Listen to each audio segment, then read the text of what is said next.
Hey everybody, it's me, Angel Benton, and it's time for another Sudsy recap. Before I begin today's Sudsy recap of General Hospital this past week, I'm gonna do a little bit of a rant. And this might sound weird, but just, you've got to hear me out from start to finish, okay? So, my friend Tom, aka Cool Tom Pics, or at Cool Tom Pics on Twitter, he went off on Facebook about the plastic bag situation and how frustrated he was at how the stores will now charge you for plastic bags because it's a law that the whole state of California is now plastic bagless, because I voted for that in November. And I got what he was saying, or at least I think I did, but everyone else kind of really jumped down his throat. Was like, what are you, for the plastic bag lobby? They're ridiculous. They're, killing our oceans, blah, blah, blah, right? Okay, so I didn't want to engage the trolls on Twitter, but I'm going to try to re-articulate his argument because I think that he has a valid point, and a lot of the people that were arguing with him are a little bit too young to remember how things were before, because there was a time that we didn't have plastic bags. So let's talk about that. So I'm 42 years old, so I'm old, right? Now, when I was a child back in the 70s and 80s, okay, they didn't have plastic bags. Plastic bags had not been invented yet, right? So the grocery stores, they gave everyone all their groceries in a paper sack. And I don't know if you remember those paper sacks, but I lovingly remember those. They looked like cubes, and, when my grandma would put them in her trunk, or we'd put them in my grandfather's truck when we go shopping. I mean, it was cool, right? Now, the only downside is if it rains. If it rains, then what are you doing going out in the rain anyways, right? Or you don't know how to stay out of the rain? I mean, really. But regardless, okay. So, but other than that, they were fine. They were sturdy. They didn't have handles back then, but now you can get a paper sack with a handle. It's Trader Joe. Buy some wine at Trader Joe's. They'll give you your shit in a paper sack with a handle, right? So that's not that difficult, right? But they came out with plastic bags, and then the grocery store started giving out plastic bags, and, it was more convenient, and it was probably dirt cheap to make. And they probably a lot cheaper than the paper sacks, and they they were a little bit easier for the customer. However, as time gone by, we found out how kind of not that great for the environment the plastic bags were. They're not as easily biodegradable as those paper sacks, and they're not as easily recyclable as those paper sacks. So basically what had happened was, California kind of rebelled against that, which that's fine. And they were like, let's make plastic bags illegal. Okay, that's great. Here's the problem. And this is what I think Tom was trying to articulate, that didn't come across that way on Facebook. But the problem is that, instead of reverting to the paper sacks that they used to give out for free, now you don't get any bags at all for free. And trust me, I'm all for reusable bags. I've got a Hello Kitty bag, I've got a Miffy bag, I love me some reusable bags too. But, sometimes if you're trapped and you need something and you forget your reusable bag, now you got to shell out money for any sort of bag at all. They charge you for every single bag, whether it's plastic or not. Now, I get getting rid of plastic bags. I'm totally down with that, okay? I'm totally okay with them because I agree that they're not that biodegradable and they're not that recyclable. I get that, 100%.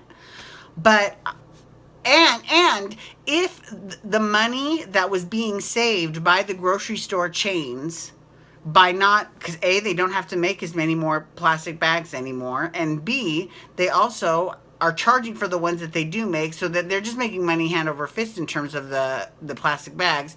If that was redistributed and we saw a drop in grocery prices because of it, I would be okay with that too. But as a customer, I'm getting less now for the same amount of money, because I guarantee you that, have you noticed the grocery prices go down? I haven't. Right? So that money is just lining the pockets of a CEO somewhere, and the people who need that groceries now have to pay extra for the bags if they don't have their own reusable bags. Now, if they have their reusable bags, that's fine, but not everyone does have reusable bags. And let's not forget, those cost a lot more when you first buy them, right? So that's kind of the feel that's kind of, and second of all, I live in Nevada, so it's not illegal in Nevada, so it's really not really an issue for me.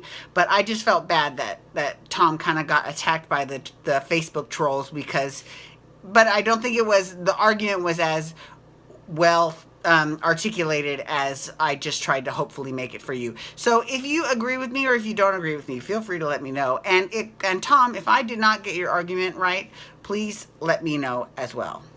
Anywho. Okay, so General Hospital. So this week on General Hospital, this was all about Valentine. Not Valentine, Valentine, whatever. I always think Valentine. Valentine Cassadine. That's why I think Valentine. Valentine Cassadine and Charlotte, right? And the repercussions of it coming out that Lulu is Charlotte's biological mother, okay? So, basically, Lulu and Dante are now feeling a little bit of tension because Lulu has this child that is not Dante's, and not just that, but he's tied to someone who they hate who killed Lulu's brother, right? And now there's also issues between Valentine and Nina, and Nina's like, why the fuck didn't you tell Lulu that she had a kid when you first got to town? Why are you being so shady and lying? I'm not into you. But you know that they are totally into each other, so we'll see how that goes. But so there's some repercussions being played out there as well. And then also Griffin, who somehow still has custody of Charlotte. Like, I don't know how that's possible because he's been proven to not be the biological father. And he's also been proven that he is, and that Claudette is not the biological mother. So why does he still have her? I don't know. I'm a little confused on that. I need that spelled out for me. But, Anna and Robin were both like, we're going to help you because, she shouldn't be raised by, a hooligan. So Anna's going to be using her new WSB contacts to get in touch with him. So, or not get in touch with him, but get the goods on him. Get the tea on him, right? Okay, so, sorry. Okay, so also Hayden and Finn, they were kind of on this week, and we found out that, Dr. Finn got to split his Zekenestrol between himself and Hayden because he wants to keep her alive, but the reality is that they're both dying and she's dying fast.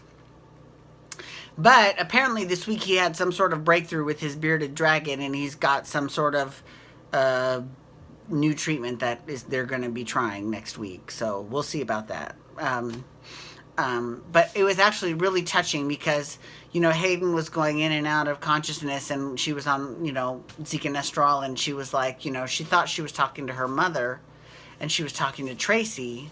And Tracy said, I love you so much, Hayden. And that was so sweet. It was really sweet to see such an outpouring of emotion from Tracy because we don't normally see that from her. And it was also interesting because she talked about the mistakes that she had made in her life and, and why she doesn't feel like she's a good mother.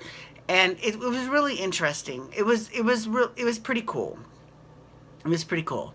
Okay, so that's one half of the story that was kind of going on. And then the other half was all about the fallout between Sunny and Nell and them sleeping together, right? So Nell hasn't really done anything this past week. She keeps looking at this letter from her father. So we're wondering what that's about. And she's like, I'm not forgetting why I came here, right? I know why I came here, right? But we saw her go out with Michael to the Quartermain fundraiser, and FYI, that was kind of a miss, because if you're going to show a big black tie gala, we need to see more than just the bar. I'm just saying it would have been nice to have seen the whole Quartermain fundraiser. But, so they went out. Also, Jason was told by Sunny about the affair. Well, the one-night stand, that happened in Sunny's mind, because they didn't actually sleep together. This is all being orchestrated by Nell. And, now there's tension between Jason and Carly because Jason is in the weird position of, I don't want to mess things up for them, but at the same time, I don't want to lie to Carly. So it's all very strange, but we'll be seeing how that turns out next week. So thank you so much for logging on today and for listening to that rant about plastic bags. I just wanted to bring a little bit of clarity to my friend's argument, that's all. So hopefully I did. And if I didn't, I'm sorry.